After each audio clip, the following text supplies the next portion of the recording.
Vamos falar de propósito, né? Eu vou contar um pouco por que eu estou aqui hoje falando com você, e mais do que isso até, né? Venho ao longo de um ano, 19 meses, eu acho, 18 meses, algo parecido assim, um ano e meio, conversando com você, mulher, e me expondo cada vez mais em todos os sentidos, e para que a gente consiga se conectar cada vez mais, para que a gente entre no movimento de ajuda, de coletividade, de cura feminina e principalmente te dizer por que eu tomei essa decisão de mudar de carreira. Então, seja muito bem-vinda. Se você está me conhecendo pela primeira vez nesse vídeo, e eu quero te falar um pouco mais, né, dessa vivência, dessa relação de propósito, dessa consciência e muito mais do que isso até, dessa questão de ter tido a coragem de uma situação, de ter assumido, né, essa situação de mudar de carreira. Né? Não que quem não faça não seja corajoso, não é essa a ideia, mas eu precisava fazer isso já há alguns anos e eu vinha protelando até por uma relação social mesmo, né? De quanto a gente se priva de, às vezes, tomar algumas decisões com medo e com essa autoafirmação de que você está fazendo algo muito novo e que isso tem muito mais riscos do que não riscos, né? De que você vai, de repente, para algumas pessoas e para a sua comunidade de núcleo, você estava se jogando de um grande penhasco, sendo que você já estava numa vida bem mais estabilizada dentro do mercado que você já atuava. Então, esse é o meu caso.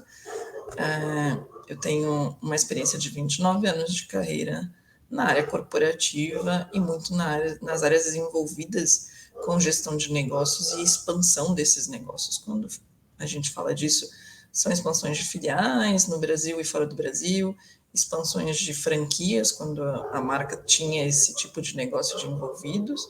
Então, eu sempre estive muito ligada a essa área de gestão de negócios e expansão desses núcleos. Então, para mim, a área analítica de negócios é muito comum, porque é a minha base de formação de vivência e experiência. E aí, quando a gente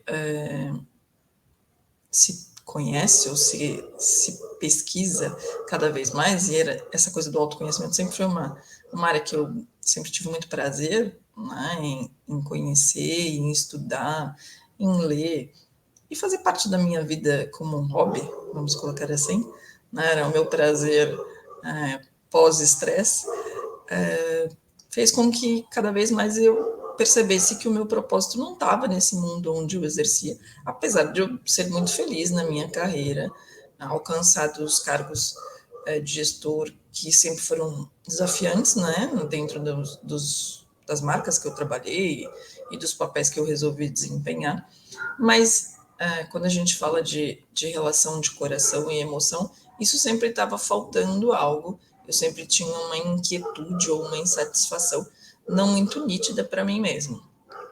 Então, uma das coisas que eu sempre me fiz perceber era, e com o passar dos anos, com a minha consciência de auto me conhecer mesmo, né, de ter essa noção do porquê que aquilo me incomodava tanto, foi muito parecido com essa coisa de tipo, não estou feliz o suficientemente, será que é isso que eu quero continuar fazendo até o resto da minha vida?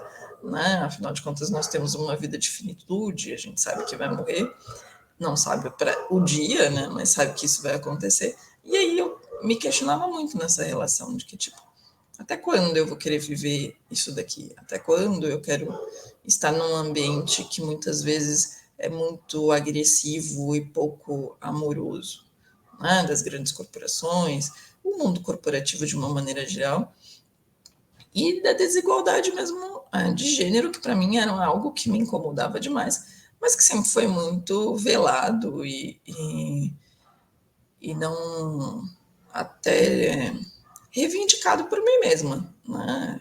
Isso é um fato. Não adianta eu ter a hipocrisia de vir aqui falar que a culpa é só do mercado, que eu também nunca me posicionei de efetivamente fazer diferente daquilo que eu acabava aceitando e acatava por uma condição, né, comum. Né? Eu também participei dessa vala comum, atuando da mesma maneira. E aí a gente vai saindo desses não comuns, né? Até por uma questão de perfil, o não comum sempre foi algo que sempre me incomodou, a história de ser a média sempre foi uma coisa que eu não me sentia confortável e nunca foi a minha busca de vida, né? A minha busca de atuação. Então, cara, que coisa maluca sempre foi isso, né? E aí eu me pego hoje fazendo, né, construindo essa nova identidade dentro de um negócio que já era do meu esposo, que é uma consultoria, e aí vim, né, com esse propósito de sociedade e com esse propósito de fazer negócios ou desmistificar muitas relações dos negócios para as mulheres, né? Então, hoje eu atuo também na gestão da consultoria normal, né? Normal, assim, de qualquer gênero, mas eu tenho um foco um quanto maior para os negócios que são geridos e constituídos por mulheres. Porque eu vejo que muitas necessidades são muito relacionadas ao gênero feminino, né? De crenças limitantes, de síndrome de impostora, de não achar que é merecedora dessa vitória ou desse ganho de realizar um sonho, ou do próprio prosperidade financeira do seu próprio negócio. E aí a gente tem vários itens que a gente pode ficar discutindo aqui. E aí quando eu falava para mim, né, trazendo na minha relação pessoal a questão do dinheiro, para mim sempre foi algo não vivido com escassez, né? Eu tive o privilégio de não viver a minha relação familiar com a escassez financeira, mas sempre foi algo também que não era comentado, assim, de tipo, de ensinar que se deveria ter uma segurança financeira, que se deveria fazer investimentos, que deveria ter reservas. Então, essa educação financeira trivial, vamos colocar assim, da economia, eu não tive. Depois, quando eu fui para a faculdade, e aí, né, na minha vivência de graduação, na segunda graduação que eu fui fazer economia, óbvio que tinha toda essa base, né, da economia do mercado, da economia convencional. Mas mesmo assim, a gente está falando de controles, planejamentos que são muito lógicos, muito didáticos e que qualquer pessoa, hoje principalmente, sabe como fazer. Né? Que existe a máxima da economia, que é que você não vai poder gastar mais do que aquilo que você recebe. Então, essa base já é o grande, né, diferencial. Tipo, é igual a história de dirigir. Você pode saber dirigir, pode fazer tudo num volante, mas se você não tem habilitação, você já está partindo do princípio que você tá errado. E aí é a mesma história, né? Na economia, quando a gente fala de economia financeira, é isso. Se você já gasta mais do que você ganha, você já partiu do princípio que você está fazendo a matemática errada.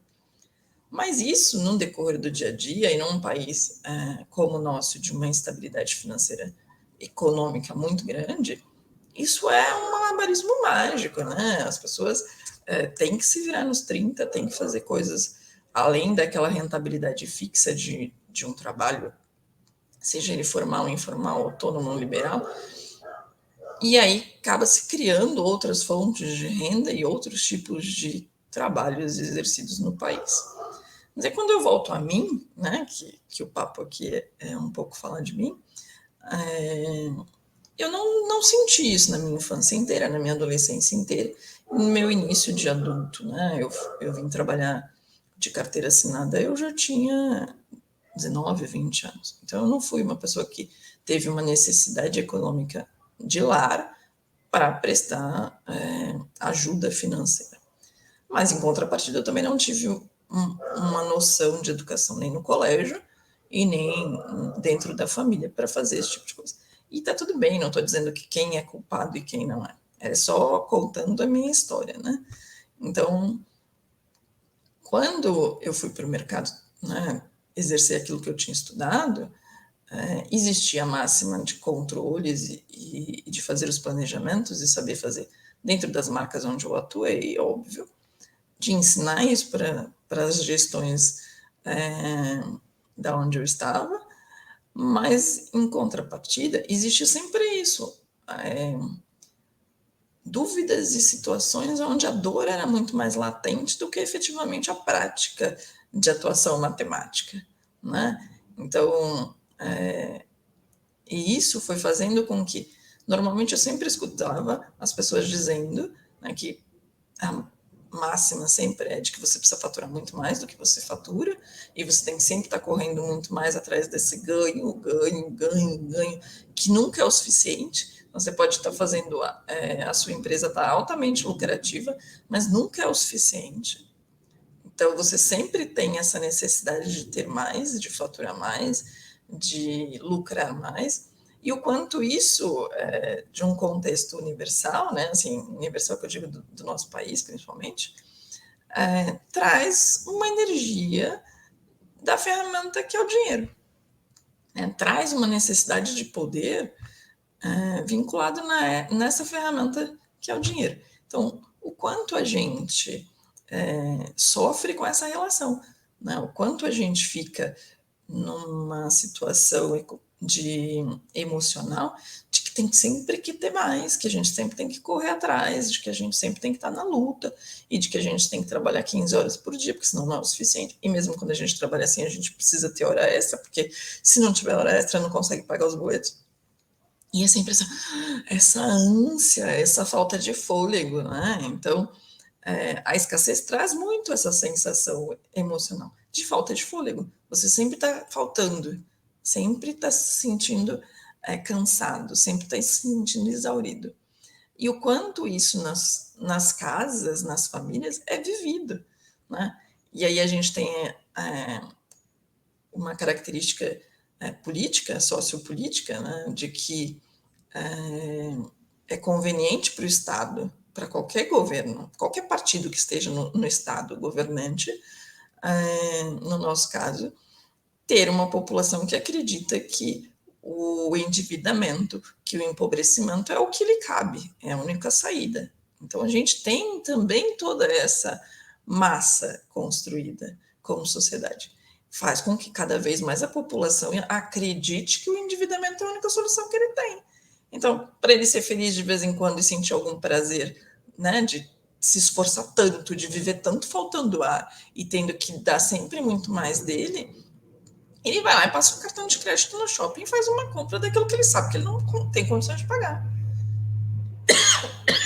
Desculpa. E é isso, né? Mas é um momento prazeroso que ele tem numa vertente de vida que está um apocalipse, que está uma coisa de sem ar, né? E aí a gente fala de mulheres e homens vivendo essa tratativa dia após dia, né? E aí o quanto isso é desgastante emocionalmente, o quanto isso pode fazer com que você tenha doenças físicas vinculadas a esse sentimento de cansaço contínuo, de não satisfação, de estar vivendo a vida só para pagar boleto, de quando você vê um extrato bancário, você tem uma insuficiência, né, de ar, né, você falta ar, você corre de conversar sobre dinheiro com os bancos, você corre de discutir e entender e planejar a sua vida financeira, porque você tem muito mais trauma, você tem mais dores do que amores, né, com essa relação. Então, para mim, apesar de não ter vivido isso na minha vida, né, de início de vida até a minha fase inicial de adulta, quando eu fui para o mercado de trabalho, eu percebia isso, né, de que as pessoas que estavam em meu entorno tinham seus salários e sempre tinham uma necessidade de mais. E sempre tinham uma necessidade daquele salário nunca dar conta, de precisar fazer hora extra, né? De esperar que a empresa não criasse banco de horas, pelo amor de Deus, porque aí eu não tinha como receber uma renda a mais. Então, o quanto os entornos de todos nós sempre estavam muito relacionados a isso. Então, qual a minha sensação, qual a minha emoção com o meu dinheiro? E aí, para as mulheres, num momento de uma sociedade extremamente machista, né, patriarcal, isso era muito pior, porque ela não sabia administrar, ela era a gastadeira, ela é a que gosta de cartão de crédito, ela é a que gosta de ir para o shopping, gastar alucinadamente sem controle. Então, ela é a vilã das histórias todas. Ela, dentro das famílias, é a que gera o maior endividamento. E é o endividamento sem consciência, né? É sempre colocado esses títulos todos para a mulher. Então, quando a gente fala assim, por que a mulher não consegue lidar com o seu próprio dinheiro de uma questão econômica saudável, tem muitas dessas crenças e traumas construídos pela própria sociedade. Porque é isso, né? Ela sempre precisa de um relacionamento amoroso para poder subsidiar a vida dela financeira. Se ela começa a fazer essa gestão, esse controle sozinho, independente, né? Uma mulher independente, tem vários outros títulos. É mal amada, não arranjou ninguém que aguenta ela, deve ter N defeitos. E isso tudo a sociedade e os homens colocam. Então, o quanto a gente acha normal, o quanto a gente acha engraçado ser dito isso de uma outra pessoa, de uma outra mulher. O quanto nós, como mulheres, não estou dizendo que tem que sair na mão, que tem que sair xingando, que tem que, sabe? Mas a gente precisa aprender a se posicionar de alguma maneira para que as próximas gerações não precisem ter esses títulos. Não precise ter que trabalhar uma cura emocional de algo que às vezes ela nem viveu efetivamente, né? Na sua início de vida. Mas ela viveu depois da vida adulta dela. Ela estava em ambientes aonde essa doença emocional com relação à ferramenta dinheiro, porque o dinheiro é uma ferramenta. A gente vive numa sociedade capitalista, ponto. Por isso que a gente usa o dinheiro. O dinheiro, o cartão de crédito, a moeda que é corrente para a gente fazer compras de serviços e produtos. É isso. Não é? Se não fosse o dinheiro, se a gente for aí a séculos passados, eram os escambos. Era uma outra ferramenta de troca de serviços e produtos. Então, e quais eram as emoções daquela época? Também eram muito parecidas com essa relação de poder. Né? Porque a gente pensa na economia de poder. Na economia de que eu tenho que ter um oprimido e um opressor. Na economia, no nosso caso, a gente tem N ditados populares. Na lei de Gerson, que eu preciso levar vantagem sobre tudo, que é uma característica muito forte ainda culturalmente no Brasil. Né? E isso a gente fala de grandes, pequenos e médios empresários. Isso a gente fala dentro de políticas públicas. Isso a gente fala. Então, não é só num ambiente. A gente não está falando só na casa da Patrícia, ou só na casa da Maria, ou só na casa da Joana. Não, a gente está falando de um grande movimento tóxico de vários lares, de várias instituições, de mercado, de instituições financeiras também, propriamente dito. Então, o quanto a gente tem essa dificuldade e o porquê que a gente ainda não consegue colocar isso de uma maneira amorosa, dizer que realmente a gente se sente muitas vezes acuado ou vulnerável. E aí a gente entra em várias outras caixinhas, né? De porque a mulher não pode se mostrar fraca, porque aí ela já tem outros adjetivos para serem classificados. Ela tem que ser super mãe, ela tem que ser super tudo, né? Para manter-se sempre no padrão de qualidade da sociedade. Mas ela acaba não conseguindo fazer a gestão das coisas dela, dos propósitos dela. Qual que é o seu propósito? O que você tem prazer de vida? O que você quer desempenhar? Qual é o legado que você quer deixar? É apenas os filhos? E fora os filhos, qual é o seu legado? Quando você se for, o que você quer ser lembrada? Né? Qual que é a mensagem que você quer deixar para o mundo? E aí, quando a gente fala disso, o dinheiro está envolvido. Né? E a cura do dinheiro tem que estar envolvido nesse propósito. Porque você precisa ser próspero, e aí o próspero está em todos os sentidos, próspero monetário, próspero, né, ou financeiramente falando, próspero com saúde, próspero com os relacionamentos que você tem, né, dentro do seu núcleo de vida, prósperos nos seus relacionamentos de trabalho, nos seus relacionamentos de negócio, nos seus relacionamentos amorosos. Então, a prosperidade é muito mais do que só falar em cifras financeiras. Então, essa história de, tipo, nossa, fulano vai ser milionário e vai ser próspero. Não é só isso. Não é só a cifra que vai fazer a prosperidade acontecer na vida dele, né? E dela, né? No caso, quando eu falo só para as mulheres, né? Vinculado sempre na minha relação com as mulheres, que é o meu grande propósito, que é o meu legado que eu quero deixar para o mundo. Então, uma das coisas que eu criei é muito por causa disso. Eu não vivi esse sistema de escassez na minha vida prática, mas depois eu vivi, né, numa geração de emoções no meu núcleo adulto já.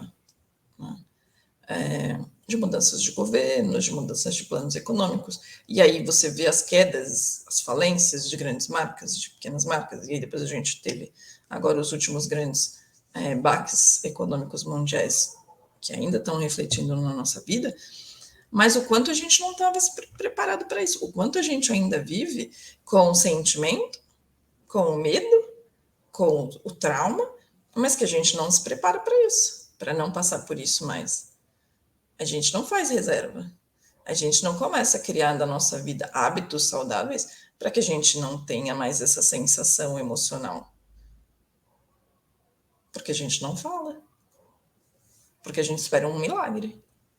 Porque às vezes a gente acha que é melhor ficar só reclamando sendo vítima. E como eu tô hoje? Como eu venho fazendo da minha vida? Né? Então, a minha, por exemplo, quando eu fiz a minha mudança de carreira, eu não fiz esse planejamento que eu deveria ter feito, mesmo sabendo, teoricamente, todos os passos que eu tinha que fazer. Porque o meu emocional estava ligado à minha saúde. Né? Então, eu tive uma crise de estafa mental, que é uma síndrome de burnout, aonde eu já tinha protelado uns anos atrás, antes de ter dado esse diagnóstico, outras grandes estresses, outras grandes estafas. E aí eu fiz um tratamento pontual, tipo aquela história de que o incêndio começou de novo a vir forte, eu fui lá e apaguei o fogo daquele incêndio visível, mas não apaguei a causa. Eu continuei vivendo a causa do problema. Eu só apaguei a consequência. Então, eu curei a consequência, eu tratei a consequência. 4, 5 anos depois, isso veio de novo, né? Na minha relação de saúde, a mesma história. Com uma potência maior de fogo, eu fui lá e fiz um tratamento de apagar a consequência. E a causa, eu fui lá, dei uma abafadinha nela, falei, bora que a gente ainda tem que continuar nessa mesma jornada. Porque eu tinha muito medo disso. Medo de mudar, medo de não dar certo. Será que agora é o momento? Será que não é melhor eu aposentar? Será que... E sempre tinha os serás. E o meu corpo estava ali, me dizendo que a coisa já não estava boa. Mas não, vamos lá, emenda um pedacinho, faz tal coisa, bora, segue o jogo. E aí, em 2021, não teve mais como apagar o fogo da consequência. Né? Não tinha. O corpo não raciocinava mais, tudo estava dando, pipocando, e aí, tipo, vamos conversar, né? Vamos conversar como um casal e decidir o que a gente efetivamente quer de propósito de vida, o quanto a gente ainda quer viver, né? E o quanto a gente quer viver saudável. A pandemia veio também para me provar que o controle todo que eu sempre achei que era saudável para mim, né, o que me dava a minha zona de conforto, não tinha, né, era uma grande ilusão. E aí, o quanto eu estava preparada para isso? E aí que veio tudo isso, né? Veio de vir para a consultoria, que já existia há 13 anos, trazer a minha experiência e a minha expertise para a carteira de clientes que já tem, né, que já era da consultoria, e trazer novos clientes e novas empreendedoras. Fazer com que mulheres se sintam merecedoras de serem empresárias dos seus próprios propósitos, né, né, e sonhos. E principalmente quando ela colocar essa ideia na cabeça e no coração, que ela consiga construir uma cura inicial da relação dela com o dinheiro. Porque se ela, na pessoa física, ainda está traumatizada, ainda não está curada com a relação dela com o dinheiro, ela vai transferir isso para a pessoa jurídica, ela vai transferir isso para o negócio dela. Como ela transfere para a carreira dela? Ela não consegue administrar essa evolução de expansão. Ela não consegue administrar o merecimento da expansão de dinheiro dela também. Então, hoje, quando eu montei a imersão Dinheiro é Coisa de Mulher, esse produto foi muito nessa pegada, foi muito nessa realização de experiência. A gente precisa entender e se apropriar disso, né? de saber investir, de saber pensar no que é melhor de investimento para a gente, não só o que o mercado oferece, mas o que faz sentido para a gente. Se a gente quer ser parceiro de uma outra pessoa em um outro negócio, o que impacto aquilo tem, qual é o meu ganho de capital, o quanto eu tenho que estar preparado para sofrer o período de início de um negócio, tudo isso a gente precisa saber fazer. Né? E o fazer não quer dizer fazer de pôr a mão na massa, mas o de estar disposto a conversar sobre, de estar disposto a discutir sobre um assunto que muitas vezes é desconfortável para a mulher. Que muitas vezes ela fala assim, não, passa pro meu marido, ou passa para alguém, né? Sempre ela quer passar para um homem resolver. E por que isso? E por que a gente ainda tem tanta dificuldade? Porque ainda está nessa jornada do emocional. Porque a gente colocou que as pessoas felizes, ou para muitas pessoas, o dinheiro traz infelicidade, não traz felicidade. Para outros só traz felicidade se você tiver muito dinheiro, ou se você tiver dinheiro. E essa relação de muito e pouco também é muito subjetiva. Né? O que é muito para mim pode ser pouco para você, o que é pouco para você pode ser muito para mim. Então, isso é muito subjetivo. E a gente vive correndo atrás dessas coisas todas que são subjetivas. A gente continua fazendo dessas opções de vida a nossa maior busca de felicidade. E como é que está isso aí? Como é que isso bate quando você escuta aquilo que você sente aí no seu coração? Você acha que faz sentido? Você acha que essa conexão pode não fazer a menor... tem um menor significado com você ou com a sua vida? Tá tudo certo. Mas se você acha que tem, me conta, como é que você anda lidando com isso? Quais são as suas dificuldades e frustrações nesse mundo financeiro, de como você lida com as suas finanças, de como você lida com o seu dinheiro? Você sofre mais do que sente prazer com ele? Você sempre tem essa sensação de escassez? Ou você sempre acha que o dinheiro está relacionado com coisas ruins, né? De que quem tem dinheiro é porque fez alguma coisa de mal, ou fez algum trambique para ter dinheiro? Como é que são essas ideologias pré-estabelecidas dentro da sua cabeça e do seu coração, principalmente? Né? Como é que você, às vezes, nem percebe que está repetindo essas frases ou repetindo esses contextos emocionais, e a gente faz. Faz porque tá ali, ó, em torno da gente.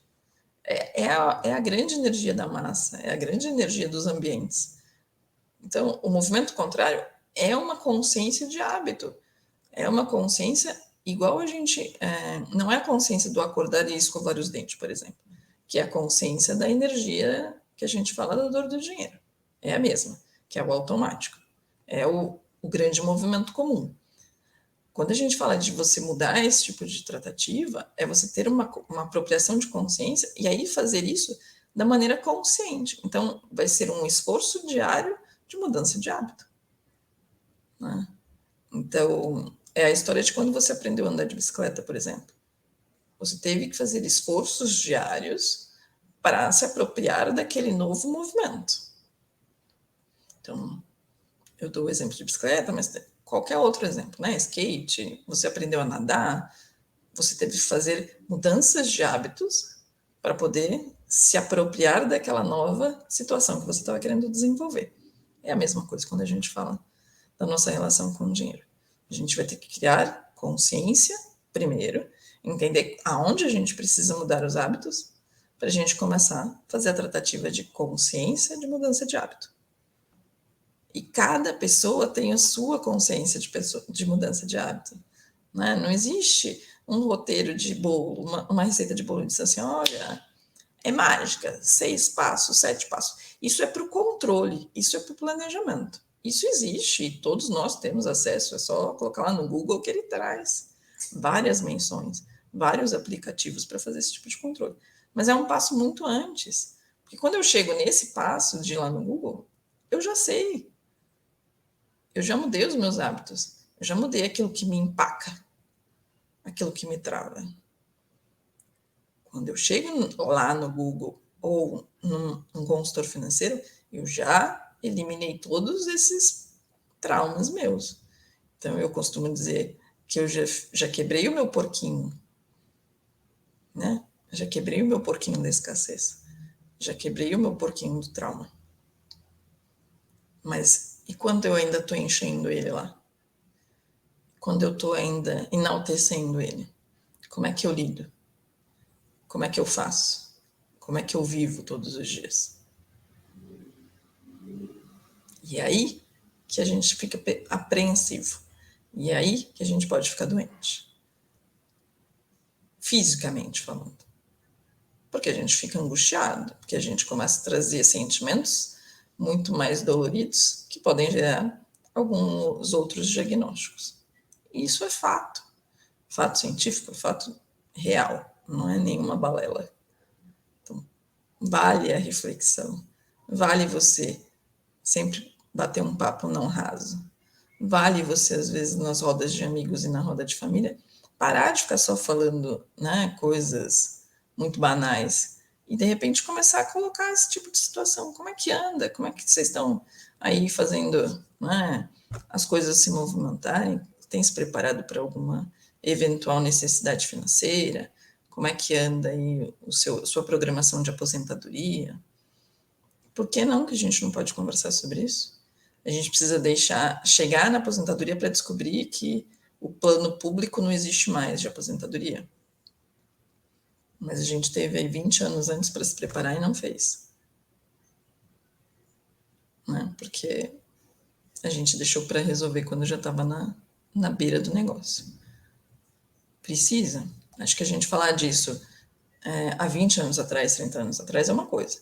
A gente falar disso daqui 20 anos é completamente diferente, que a consciência que a gente tem hoje, a possibilidade que a gente tem hoje de informação, o acesso a tudo muito rápido que a gente tem hoje, a gente não tinha há 20 anos atrás. Né? Eu peguei ainda a época de carta que vinha pelo correio para receber uma notícia de um parente que morava em um outro estado, que a gente fazia ligação de telefone fixo para falar com a pessoa que morava em outro estado, em horários específicos para não pagar muito na conta. E o que é nova geração não sabe nem o que é. Então, os hábitos mudam. Por que que neste ponto a gente não pode mudar? Por que que a mulher não pode se apoderar disso? Por que que ela ainda precisa continuar ouvindo de que ela precisa depender de alguém? Te convido para pensar sobre isso. Daqui uns dias a gente volta para ter mais uns papos não rasos. Tchau, tchau.